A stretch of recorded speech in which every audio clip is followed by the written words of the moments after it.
pane nhau iri kutsviriridza iri kukombiwa nevanhu vachiti aiwa kutongwa kwaitwa nyika pachiri naSmith nepakazobe naThe Regime, vanhu vachiita debate, vakomana mapatriots vachiti aiwa mutungamiri wenyika mazuva dambudzo Mnangagwa is 1000 times better than Smith, vamwe vachiva chiprovida evidence vachiti how much better is he, vachiratidza the brutality yemapolice forces. Sana pena mashuka mudanyoka panapa dogwa subscribe or like or on the bell icon. Timda pa X endo vanoposta this video ramuri kuona police officers aiwa vachirova munhu nemabata stick amuri kuona ayo, vonyora vachiti mapurisa awo ndeaSmith iri, he was much better.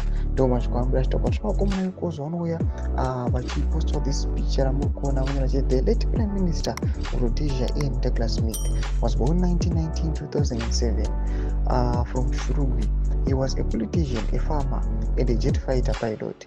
He ruled Southern Africa from 1964 to 1979. He was the last colonial ruler before ZANU under President Alain Mugabe took over in 1980. Ndo mashuka anomuda chitokwa panapa toona kuti aiwa pane footage yakawandisa vanhu vanoshowa vachibvunza vachiti aiwa tiratidzei kuti which rule was much better under Smith kana kuti under this regime yakazopinda yana Alain Mugabe. Ipotisa mafungiro enyu ndoti kudii pamusoro pechitiko ichi. Tiona kuti panguva ino people aiwa they no longer like avachatombofariri kutongiwa kana kuruliwa this regime the ruling parties and PF. Tudze mafungiro enyu ndoti kudii pamusoro pechitiko ichi. Ina comment section medu mafungiro enyu, so subscribe or like, so on the bell icon.